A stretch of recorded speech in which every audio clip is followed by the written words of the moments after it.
Bom, Cláudio, no vídeo anterior a gente falou sobre estratégia e eu tinha prometido a gente conversar aqui sobre como montar uma campanha. Tem uma coisa que nos cursos você já viu, então eu vou puxar aqui para você comentar, que é o seguinte, você está acostumado a coordenar a campanha, né, mesmo agora nesse ano aqui, então eu queria te falar o seguinte, o que o pessoal está falando? Que a campanha esse ano é um tiro curto, ela é muito rápido, né? Porque você acaba de fazer a convenção, por exemplo, hoje nós estamos entrando na primavera, dia 22 de setembro. Se eu contar aqui para o dia 15 de novembro, que é o dia da eleição, nós temos 8 semanas. Se eu planejar qualquer coisa em 8 semanas, dá um desespero, né? Porque passa muito rápido. Então me diz o seguinte, Cláudio, para eu organizar uma campanha, como é que eu organizo em 8 semanas? O que eu faço? Qual é a estrutura primeiro? O que é uma estrutura? Eu fiz a convenção agora. Como é que eu estruturo uma campanha? Primeira questão, né, Rudá? Nós precisamos de uma coordenação geral, né? Esse é o primeiro fundamento de qualquer lugar.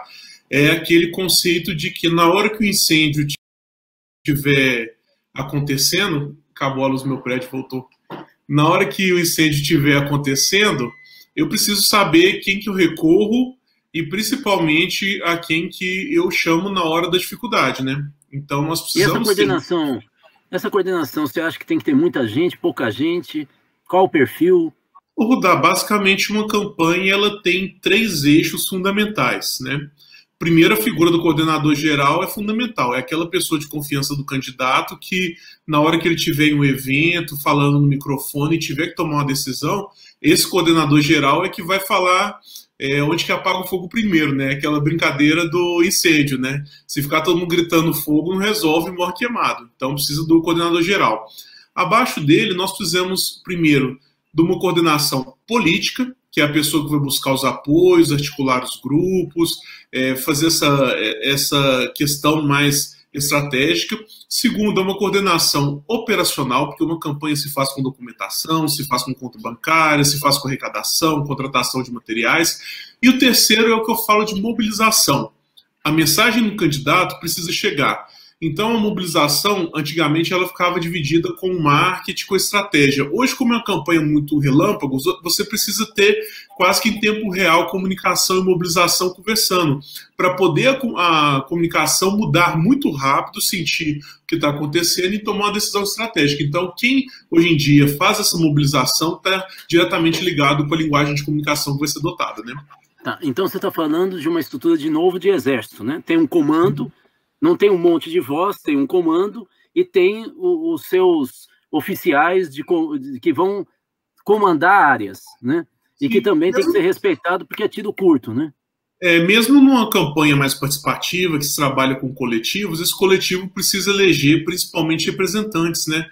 Até porque a dinâmica de 8 semanas não permite eu reunir todo esse coletivo para tomar uma decisão de como, por exemplo, qual local que eu vou alocar uma sede, né?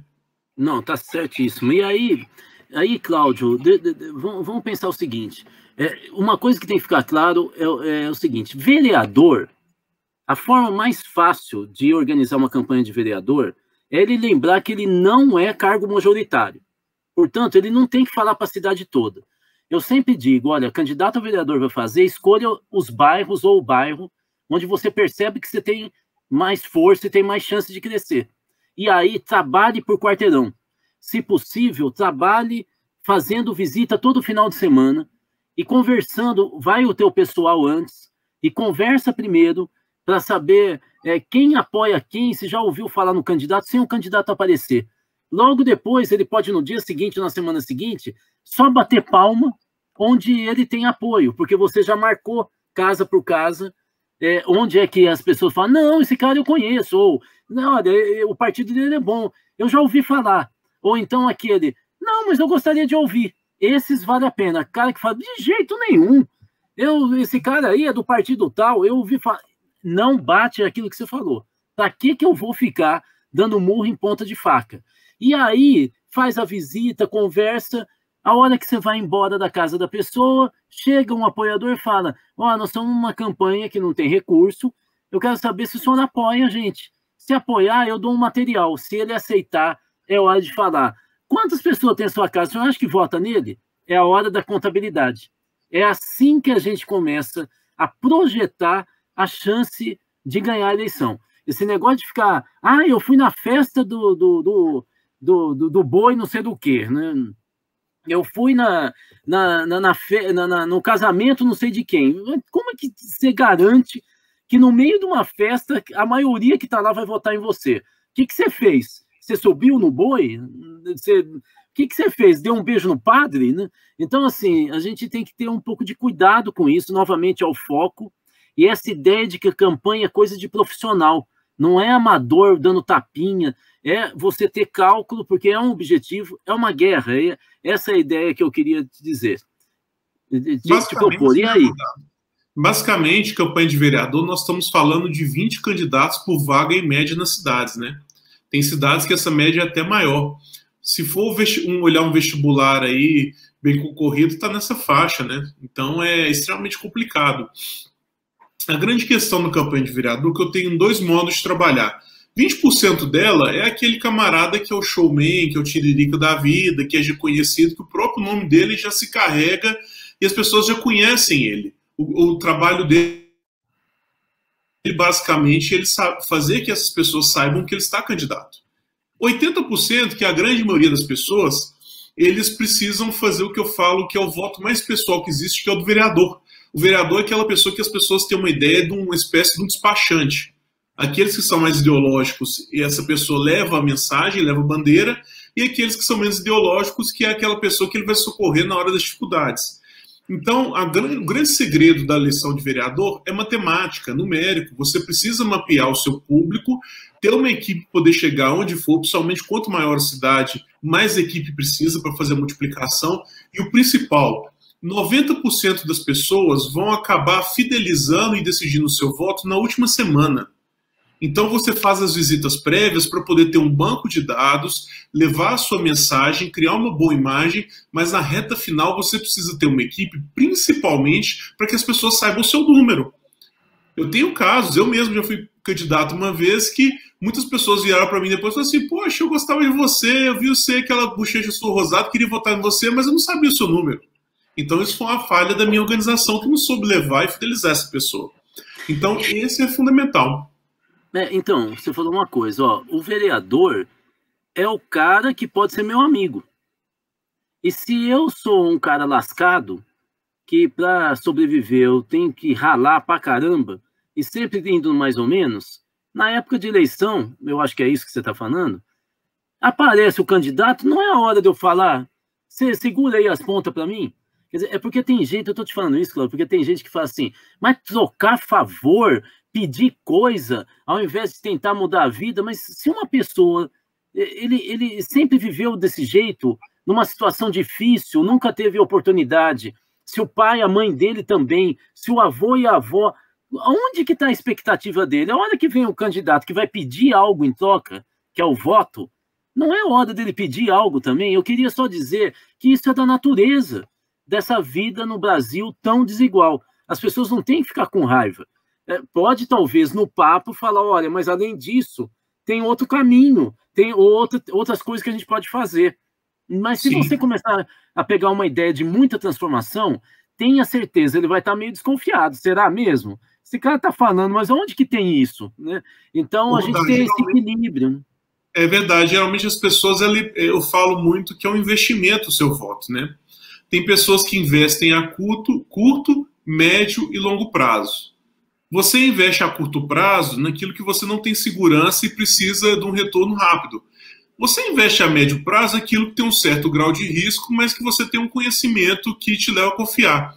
Agora, o investimento a longo prazo, que eu falo que é aquele vereador mais ideológico, você só consegue quando você transparece absoluta segurança. E absoluta segurança só é feito com conhecimento, preparação, maturidade e, acima de tudo, capacidade de cativar a pessoa.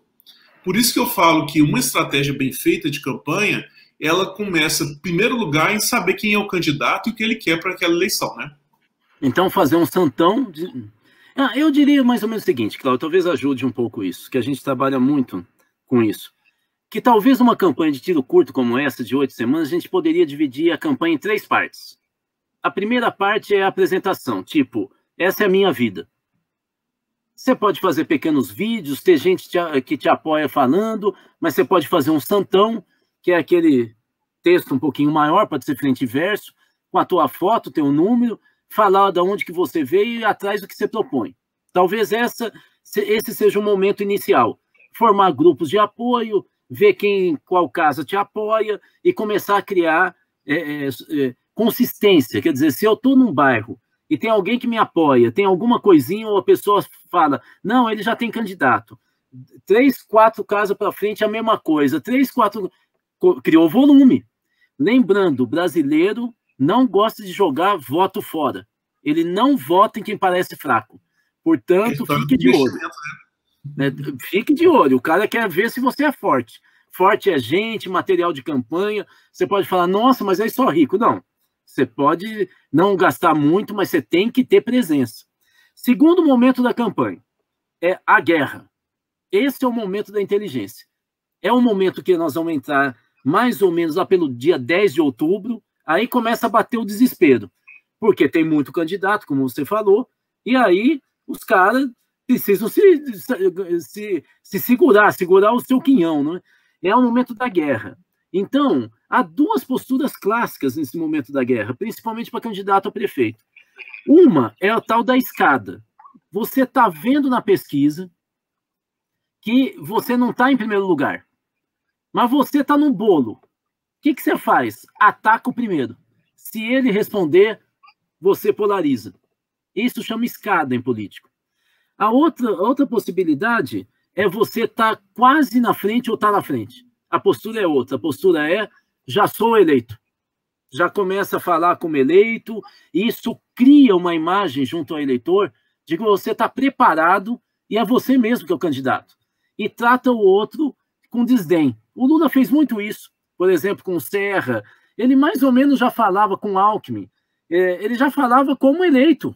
Ele já falava como o presidente, quase que batia no ombro e falava, se você fosse do meu partido, você ia ser meu ministro. Ele não é ele não discursava, ele fazia pronunciamento, né? Pois é isso, né? Ele já falava, lembra? Ele falava, no meu governo eu vou estar feliz se tiver 3 refeições por dia, todo brasileiro. Ele já estava dando a imagem, né? O terceiro momento é o sprint final, talvez os últimos 10 dias. É o momento que você corre para chegar primeiro. Nesse momento, lembrar de novo que o eleitor vota em quem é forte. Se você desanimar, é a mesma coisa que você entrar em campo com a cabeça baixa, olhando o outro time e falando, nossa, aquele time é muito melhor. O outro time vê você com a cabeça baixa, aí que ele vai para cima. Aí é que você está com uma chance imensa de perder. Eu dividiria em 3 partes.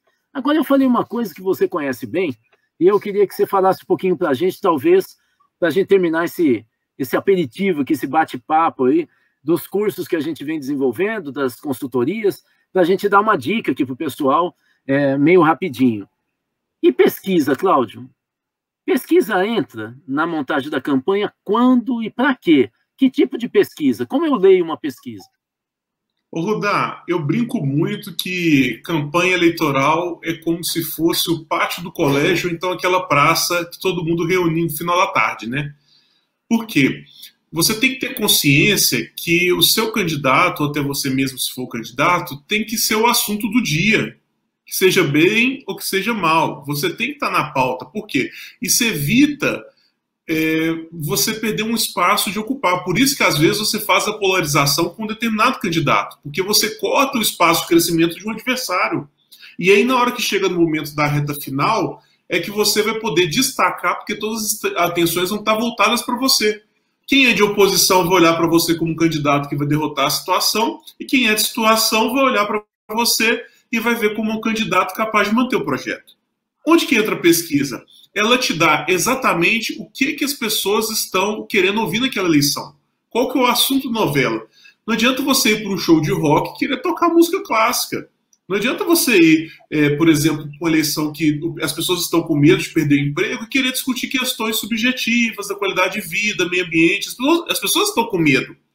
Na última eleição, em 2018, a questão da segurança pública foi colocada. bateu-se no psicológico das pessoas que a sensação que uma arma resolveria. Então, o bom candidato, ele sabe fazer uma análise do que o eleitor está pensando. Então, a pesquisa no início é para te dar um norte de como trabalhar e na reta final para ele enxergar qual público precisa ser trabalhado e que ainda dá condição. Que às vezes você está reunindo com um público que já definiu o voto em você e aquele que está indeciso está solto. Então, esse é o papel da pesquisa, né? Você sabe que você está me falando essa última coisa, eu lembrei da campanha da Dilma, em 2014. Em 2014, eu lembro, eu fazia análise da campanha quase que diariamente no final, e eu lembro que no final do primeiro turno, um monte de gente ligava para mim e falava assim, mas Rudá, por que o PT não está batendo mais, está batendo na Marina? Desse jeito, o Aécio que vai para o segundo turno, o PSDB, ele já estava morto, com quase 10%. Bom, tanta gente perguntou isso que eu resolvi ligar para o principal estrategista da campanha da Dilma naquele período. Eu liguei para a pessoa e falei assim, olha, desculpa eu te atrapalhar, ele me conhece, eu falei, mas está todo mundo perguntando por que vocês estão batendo na Marina e não estão batendo no Aécio. A resposta, antes do primeiro turno. Olha o que é uma pesquisa e um estrategista. Resposta. O negócio é o seguinte, Rudá, a gente tem várias pesquisas aqui que mostram que se for a Marina com a Dilma, a chance da Marina bater na Dilma é grande porque são duas mulheres, uma com cara de pobre e sofrida e a outra sargentona com cara de classe média alta. Se for com Aécio, a vantagem é o seguinte, 70% dos indecisos nesse momento, olha a leitura de indeciso, 70% dos indecisos nesse momento são mulheres. Nós fizemos várias pesquisas e identificamos que ao redor de 40% das mulheres indecisas, elas ou apanharam de homem, ou alguma vez elas viram alguém da sua família apanhar. Nós vamos fazer uma campanha deixando claro quem é Aécio. E vamos ganhar, isso é que eu fiquei impressionado, com 53% dos votos. Eu falei, mas e São Paulo, onde o PSDB está forte? Falei, nós vamos esquecer a campanha. Nós vamos, de Minas para cima. E ganharam. Veja uma leitura, claro que ousada de pesquisa, mas como eles tinham muito dado na mão. Eles não tinham só quem que você apoia, eles tinham dado quem que você não gostaria de ver na campanha. E por que você não gostaria? Eles trabalharam colando aquilo que era a imagem pior para o eleitor num candidato que era adversário. Veja como há aqui uma espécie de manipulação. Né? É verdade, é verdade. E é isso que a gente tem que ter consciência que esse que é o papel estratégico da campanha. Por isso que uma boa pesquisa, um bom coletivo te ajuda, porque o candidato não tem cabeça para pensar nisso. Por isso que uma boa equipe, uma coordenação é importante, e aí é onde que nós temos trabalhado muito, né, Rudá? Na orientação de candidatos para que eles não cometam erros que a gente já viu acontecer no passado, né? Beleza. Bom, vamos terminar aqui mesmo, porque não sei se vocês ouviram barulho, caiu alguma coisa aqui do lado, bem na hora que eu estava falando da campanha de 2014. Você vê que até hoje ele traz mau agouro, né? Bom, Cláudio, o último vídeo que nós vamos fazer aqui, que eu espero que o pessoal esteja acompanhando. O primeiro foi sobre estratégia, hoje nós falamos como montar uma campanha, algumas dicas gerais. O último, eu queria ver se você topa, a gente falar como é que monta um programa de governo, o que ele tem que ter. Topa? Vamos lá.